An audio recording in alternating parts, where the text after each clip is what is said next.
Hey everyone, Kyle once again, and welcome back to the next movie review. And today I'll be reviewing of the 2023 film Poor Things. Now, Poor Things, this is a film that got a lot of praise from critics. Has a 93% Rotten Tomatoes, has a 7.8 IMDb. It receives a lot of praise from critics. It was nominated for 11 Academy Awards at the Oscars, and it won 4. It won one for Best Production Design, for Best Makeup and Hairstylist, for Best Costume Design, and for Best Actress, Emma Stone. A lot of praise, and of course other nominations from other award places. So now, thing is though, the Oscars have not been worth a shit for years, okay? They have not been worth a shit. You know what?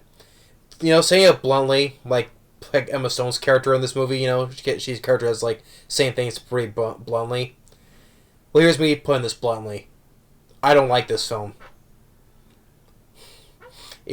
Funny thing is, there was a better drama. Well, was this film drama with a little bit of stuff? I mean, whatever the genre it is, but maybe a little bit fantasy because of the whole Frankenstein, though, but I'll get to that part in a bit. But, funny thing is, another good drama film that actually was one of my favorite films of 2023. You know what? That film did not get jack shit. The Iron Claw. Yeah, the Iron Claw, the A24 film that I like, starred Zac Efron about the whole thing about the family, the family, the brothers, the wrestling brothers, I know, I drew a blank on that, but I enjoy that film. That's a film that got praise from critics. I think Zac Efron did a good job in that film. That film did not get jack shit. Why did something like a film like Poor Things get all these nominations, and not even something like the Iron Claw doesn't get jack squat? I have no idea. Because this film, compared to this film with Poor Things, this film was basically a boring snooze fest to me. It was so boring because it was overly long. This film is 2.5 hours long, which is I like. There are long films I like though, but the thing is though, just nowadays they want to make pretty much every single film pretty much like from 2 hours to 2.5 hours for the most part though. But I can't judge it because there are films that are long like that I do like though. But they just want to do that for mostly every film nowadays, though, which I'm getting tired of, though. Not need to be 2.5 hours long, way too long for a film like this. That's number one, and that's why it was probably making the film so boring, because of that. But what do I know? I mean, it won Oscars, so I have no place to say that. Emma Stone, where she won for Best Actress, I think she did okay, but I don't think it was Oscar-worthy performance. To me, it wasn't. Because with her character, I mean, I look at the character she plays in this film, I'm like, really, is this deserving to win for Best Actress? I mean, her character, okay, as this part of the story goes, it's like, what time period? It's definitely, it doesn't look like it's modern period, though, but Emma Stone's character, she's a character, I think her previous name was Victoria. She's pregnant, and she goes and walks off a bridge. I think it was a bridge, She walks off a bridge. And so, in the other part of the cast members, you have Willem Dafoe. Great actor. And he has his face... his face is messed up. It kind of reminds me, well, how the way his face looks. Probably say that he kind of looks like from the villain from Punisher Warzone, Jigsaw, that's what it was. I was thinking about that character Jigsaw, how the way his face is screwed up, you know. Willem Dafoe his face kind of looks like that character from Punisher Warzone. But and also his character, you might as well call him You might as well call him Dr. Frankenstein as well, because the method he does is like kind of the same. It's the same thing what Frankenstein did. So he takes Emma Stone's body and takes, I guess, the unborn child, switches the brain and puts it into Emma Stone's head. So he takes the brain. So I will just call him Frankenstein, because that's basically what he is, Willem Dafoe's character. So Frankenstein takes the brain of the unborn child and puts it into Emma Stone's head. Now, you're wondering, how is a brain that small, going to function in a grown adult's body? No idea. So we're supposed to go along with that logic. A brain is a brain, so what does it matter, right? Yeah, a brain that's of an unborn child, that size, put into a full woman's head. I don't know. And Willem Dafoe, I mean, his acting. I mean, the acting from Willem Dafoe, Emma Stone are okay though, but I just don't think with Emma Stone's character was worthy of. I mean, you look at her character, you say, really, this is worthy of winning an Oscar for Best Actress, because she's basically the mind of a child in an adult body. So she's a child in an adult's body. And then we introduced this, I think it was Frankenstein's assistant, or this character named Max, played by Ramy Youssef. This guy hasn't done much. He's only done a few films, so I don't know about him. So, but he plays this character named Max. And what does he say when he sees Emma Stone? He says a line. It says, "Oh, what a pretty retard." What a pretty retard. Well, she has the mind of a child, so she's not fully developed in a woman's body and acting weirdly. I mean, but I would not call her a retard.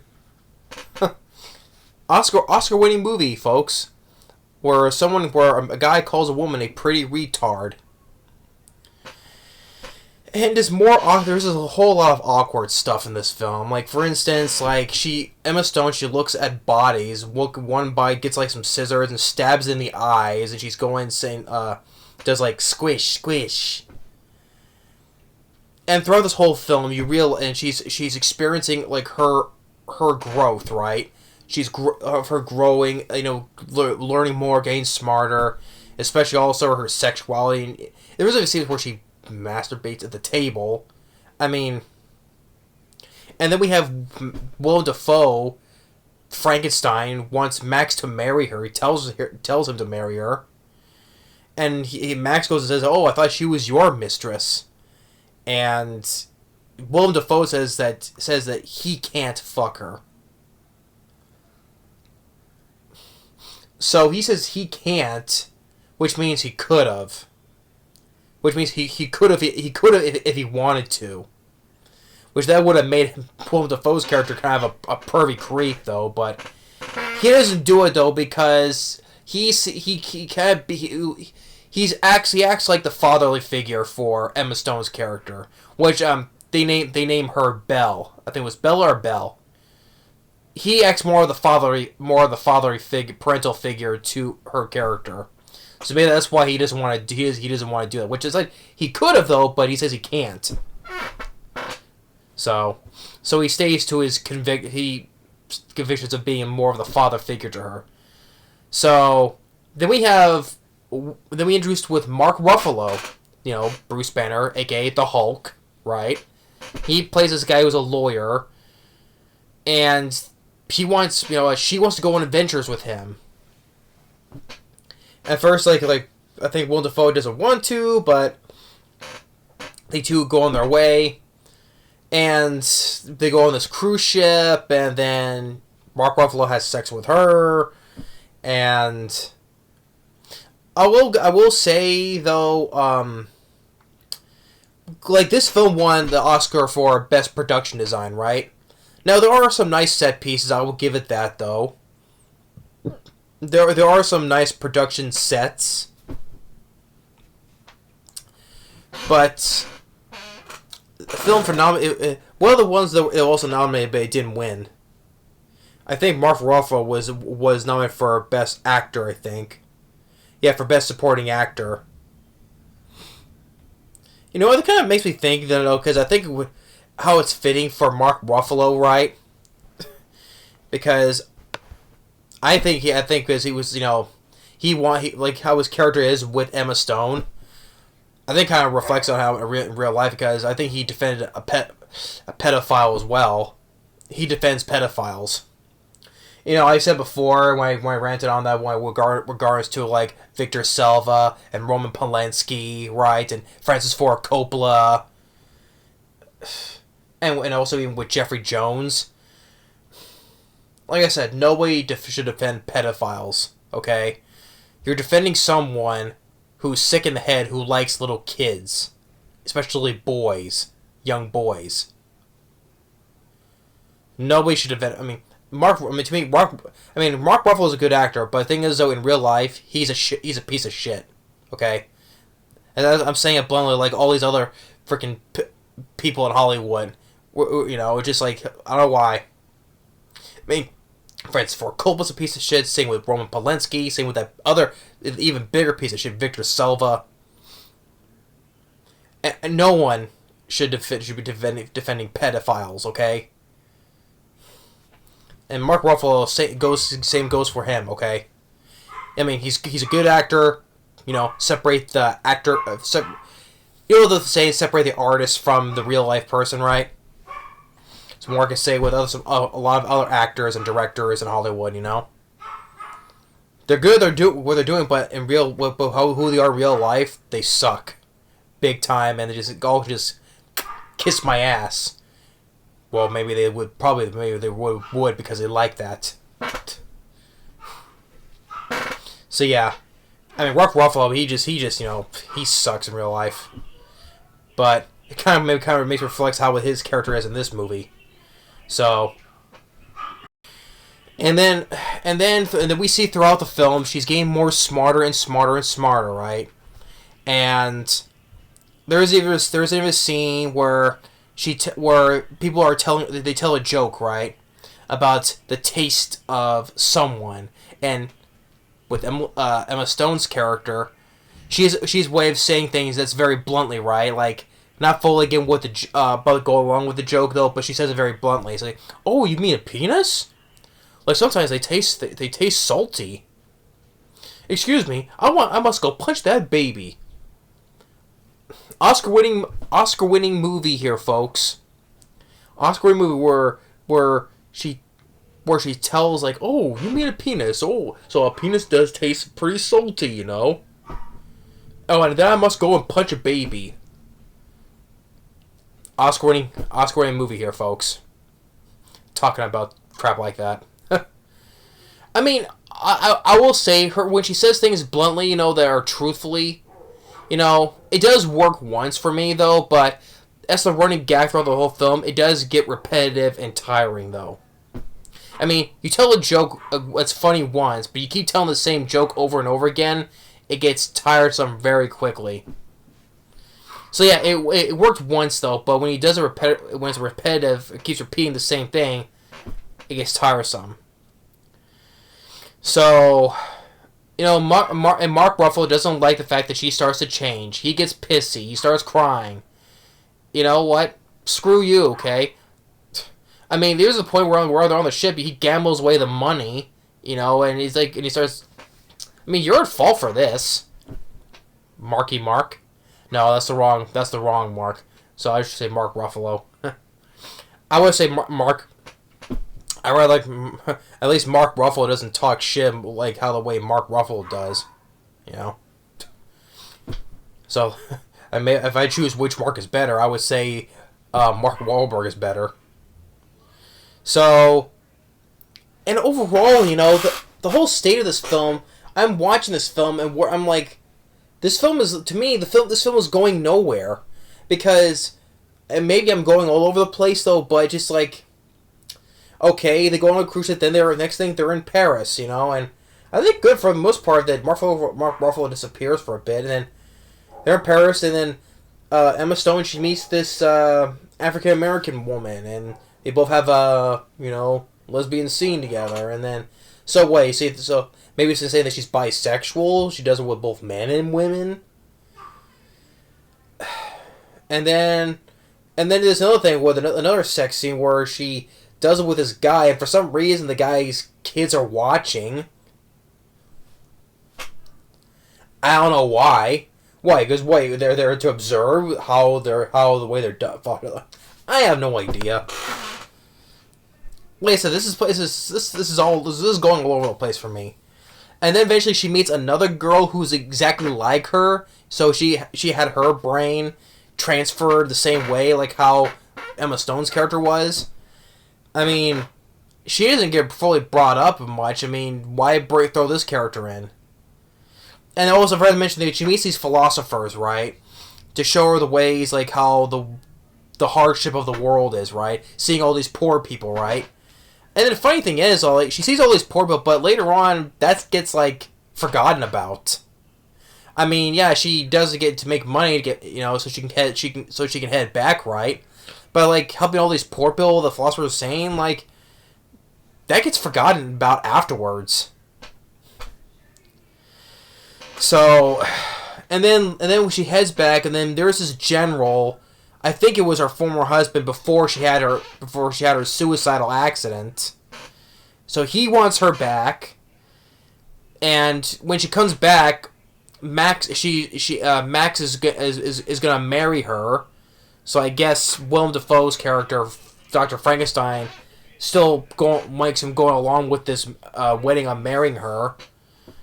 But the guy it's like this guy for a lot of part, like Mark Ruffalo seems like he's the villain, but then there's this general guy who comes out of nowhere who's supposed to be her former hubby. Now he's a villain, and he pulls a gun. He pulls out a gun, and Emma Stone throws something in his face, and then he gets blinded. He actually shoots himself. I think it was in the foot.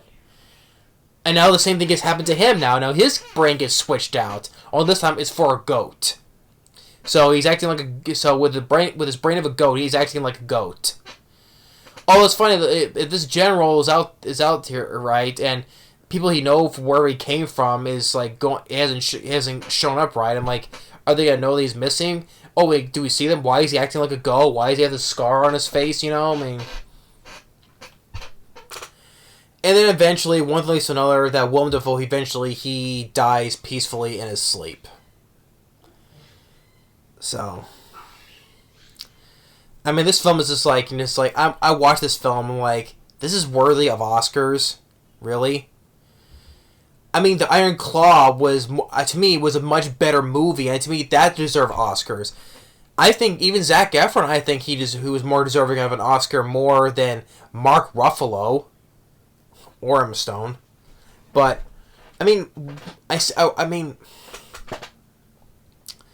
Emma Stone won the Oscar for being over the top as a character who's a child of an adult body, acting awkward, doing weird shit.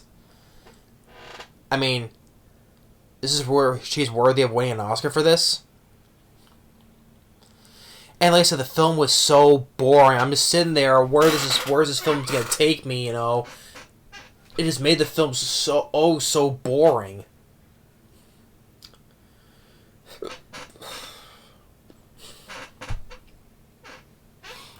I don't know, man. I just sit there and watch. This is an Oscar worthy. I mean, like I said, the Oscars haven't been now worth a shit for so long.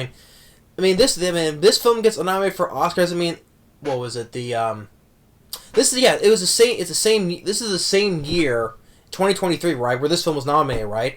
It's the same year where freaking Barbie got nominated for Oscars. Barbie. I know how PC the Oscars has gone, right? I mean, there was a time I said Black Panther, a Marvel movie was nominated for Oscars.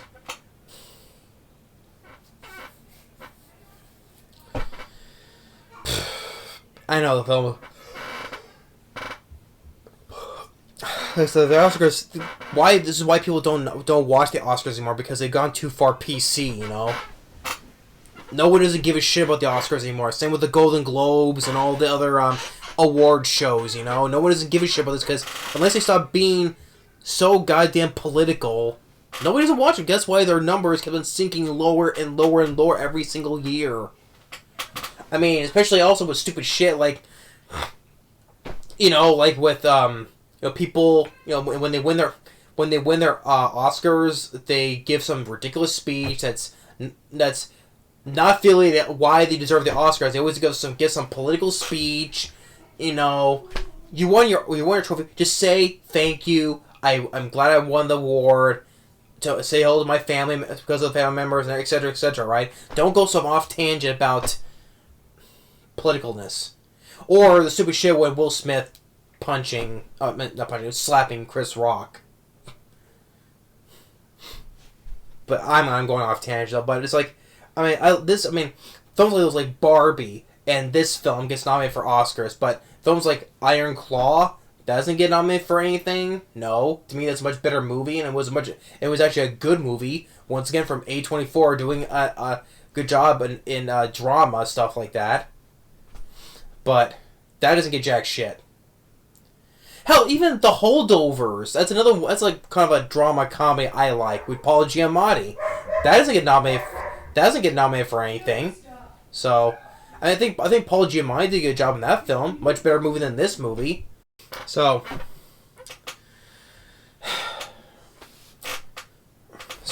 yeah, this film sucks. Okay, yeah, another Oscar-worthy movie. I think it sucks. Okay, I mean, the film is boring. The film, to me, the film goes.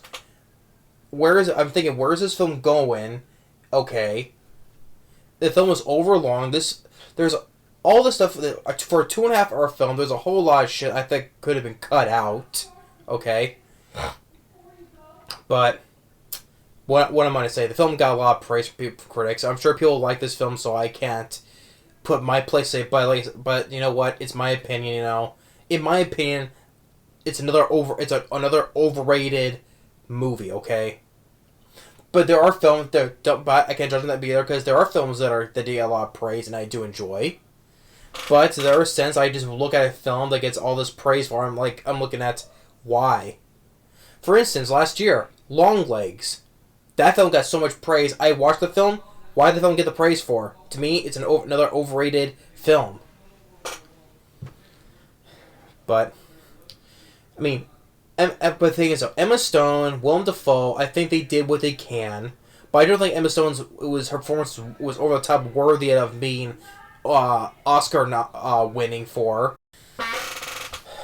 So, I mean, there were some nice production set pieces. I will give it that. But I mean, Mark Ruffalo's character, for a lot of it, it seems like he's the villain, but then this general guy comes out of nowhere, he's a villain.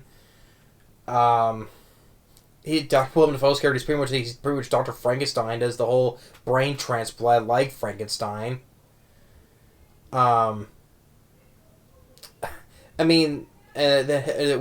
have still lines of dialogue, all that, how it tastes someone, and I do say it was chuckling at first, though, like, says, oh, you mean a penis? It did taste salty sometimes. Oh, excuse me, why don't we go punch a baby? Just how the way she says it so bluntly and honestly, though. But it said that joke kind of kept getting repetitive and redundant.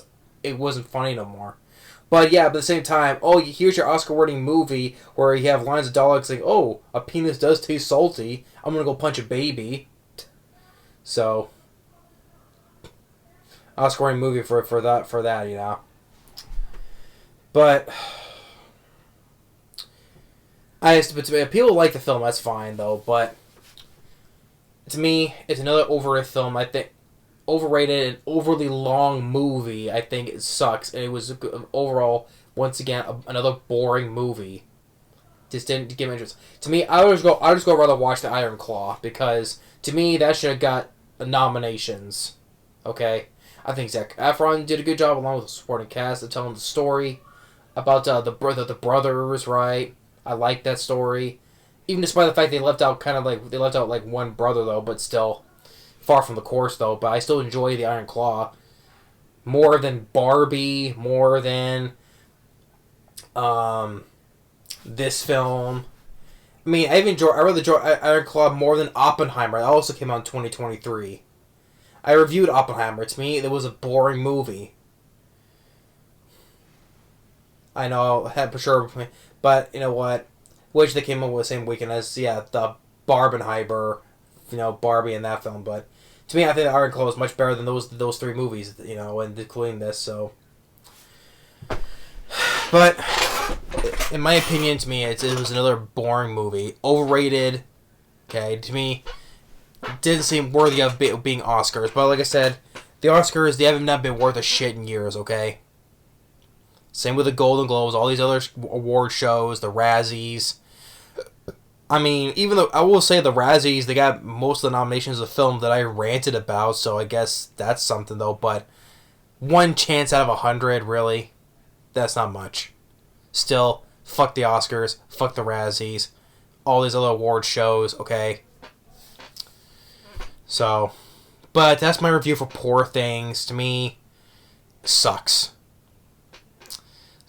So, thanks for watching. Stay tuned for more, and we'll see you next time. Later. Oh, by the way, one last thing I forgot to mention, which is why you can see why my hair is pulled up, because I just took a shower, so that's why you see the cut from long hair to ponytail. That's why. So, but I just want to add one thing before officially clocking out. I mentioned the general did, got his comeuppance, right? Brain transplant from a goat, right? But I forgot to mention that we never going to see Mark Ruffalo get his comeuppance. I just wanted to quickly say. I mean, mostly he seemed more like the villain, but when this general comes out of nowhere, but something happened to him though. But Mark Ruffalo, he never got no punishment, never got his comeuppance either. That's one thing I don't get. So that's what quickly want to mention. Mark Ruffalo never got no comeuppance for his character either. Well, the general did, but not Mark Ruffalo though. So anyway, that's what I quickly want to mention right now. But thanks for watching. Stay tuned for the next movie review. Later.